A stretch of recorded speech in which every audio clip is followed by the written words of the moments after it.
Assalamualaikum warahmatullahi wabarakatuh. Bismillah, alhamdulillah, hamdan syukran lillah, amma ba'd. Saudaraku semuanya yang dimuliakan oleh Allah, alhamdulillah kita semuanya diberi panjang umur, sehat, sehingga kita semuanya bisa online lagi. Saudaraku yang dimuliakan oleh Allah, kami ingin menjadi orang yang bermanfaat. Tentu 1001 cara orang untuk menjadi bermanfaat, baik itu manfaat di dunia online atau dunia offline. Di YouTube ini saya ingin berbagi ilmu, berbagi kebahagiaan. Mungkin yang berkenan silahkan komentar di bawah ini, tulis di kolom komentar, baik itu doa atau pertanyaan atau harapan apa saja yang isinya adalah kebaikan. Karena kita berbagi kebahagiaan, kita tulis doa supaya banyak orang yang mengamini. Tulis harapan, semoga harapan itu ada banyak yang mengaminkan. Silahkan tulis pertanyaan, kalau memang saya bisa jawab langsung saya jawab. Kalau belum bisa, saya usahakan untuk bisa. Karena alhamdulillah kami belajar bertahun-tahun di pondok pesantren, dan alhamdulillah ingin berbagi ilmu. Saudaraku semuanya yang dimuliakan oleh Allah, di saat ini banyak orang mudah marah,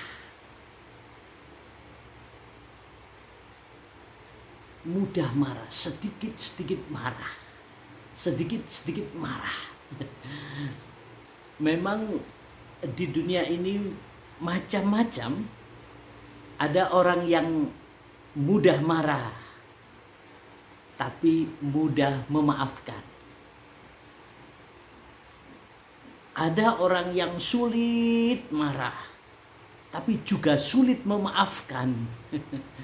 Ada orang yang sulit marah, mudah memaafkan. Sebaliknya, ada yang orang itu mudah marah, juga mudah memaafkan. Dalam hal ini, Rasulullah SAW pernah didatangi oleh sahabat. Ya Rasul, berilah wasiat aku ya Rasul. Lalu Rasulullah berkata, la takdob, jangan marah. Rasulullah kembali, la takdob, jangan marah. Kembali lagi, la takdob, jangan marah. Ini pesan Rasulullah SAW. Jangan marah. Memang sabar itu tidak mudah. Sebagaimana maqala as-sabru kasibri fi madaqatiha walakin ahla minal asal. Sabar itu pahit seperti halnya putra wali, tapi pada akhirnya lebih manis daripada madu. Ada sebuah cerita.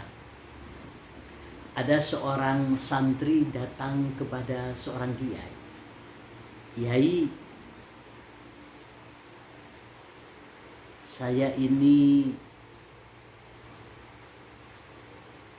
sudah terbiasa marah. Saya ini mudah marah.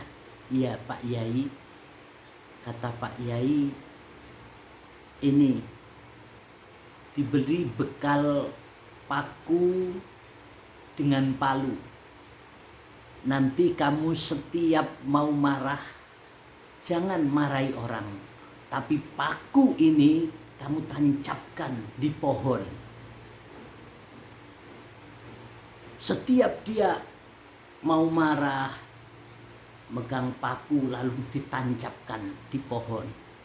Setiap dia mau marah, tancapkan di pohon. Sampai beberapa hari paku ini habis.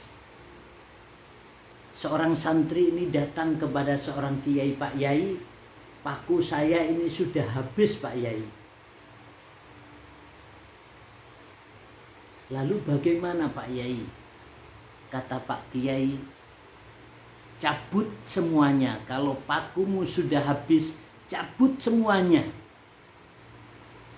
Cabut itu semuanya." Akhirnya seorang santri ini mencabuti semuanya, dicabut. Setelah dicabut semuanya, matur kepada Pak Yai, "Pak Yai, sudah saya cabuti semuanya." Lalu apa yang disampaikan oleh Pak Kiai itu? Pak Yai ini bilang itu, "Wahai muridku, ketahuilah, ketika kamu marah, diibaratkan paku yang tertancap di pohon itu pasti ada bekasnya. Ketika kamu marah kepada seseorang, pasti ada bekasnya di hati. Ketika kamu marah, pasti ada bekas di hati orang. Dan bekas itu lama terobatinya. Pasti membekas. Kita semua pasti pernah merasakan ketika dimarahi orang. Waktu kecil kita, sampai sekarang mungkin ingat ketika kita dimarahi siapa. Pasti kita teringat orang itu dulu pernah menyakiti saya. Orang itu dulu pernah memarahi saya. Dan itu masih tertancap di dalam hati sampai dia tua. Saudaraku semuanya yang dimuliakan oleh Allah, dari cerita ini bisa kita ambil pelajaran bahwasanya orang yang pernah kita marahi pasti dia teringat. Bahkan kalau kita sering marah, maka mendapatkan gelar pemarah. Orang tahu itu pemarah itu, sedikit-sedikit marah, sedikit-sedikit marah. Saudaraku semuanya yang dimuliakan oleh Allah, semoga kita semuanya diberi kekuatan oleh Allah, dijauhkan dari sifat pemarah, mudah marah. Mudah marah. Semoga kita semuanya dijauhkan dari marah. Karena orang marah itu biasanya orang itu merasa dirinya besar, merasa dirinya dikdaya, merasa dirinya hebat. Dan orang marah itu sangat berbahaya karena masuknya setan ke dalam hati orang itu adalah lewat yang terbesar. Kategori lewat besar adalah dari pintu kemarahan. Semoga kita semua tergolong orang-orang yang dijauhkan dari sifat marah. Kita belajar tersenyum, sehingga kalau orang itu tersenyum, insya Allah tidak mudah marah. Dan orang yang tersenyum kategori orang yang ahli bersyukur. Semoga kita semuanya dijadikan oleh Allah orang-orang yang ahli bersyukur, orang yang mudah tersenyum dan sulit marah. Semoga bermanfaat. Demikian sekelumit apa yang saya sampaikan. Kalau ada pertanyaan silahkan. Bagaimana caranya untuk menghindari marah? Ada tip-tipnya nanti. Ikuti terus di channel Surga Firdaus. Insya Allah, dengan harapan channel ini adalah untuk membantu kita semuanya, untuk berbagi ilmu supaya kita semuanya menjadi ahli surga, yaitu surga Firdaus, sebagaimana yang diperintahkan oleh Rasulullah untuk berdoa menjadi ahli surga, yaitu minta surga Firdaus, surga yang tertinggi. Demikian sekelumit, semoga bermanfaat. Ila liqa, hadanallah wa iyyakum ajma'in. Assalamualaikum warahmatullahi wabarakatuh.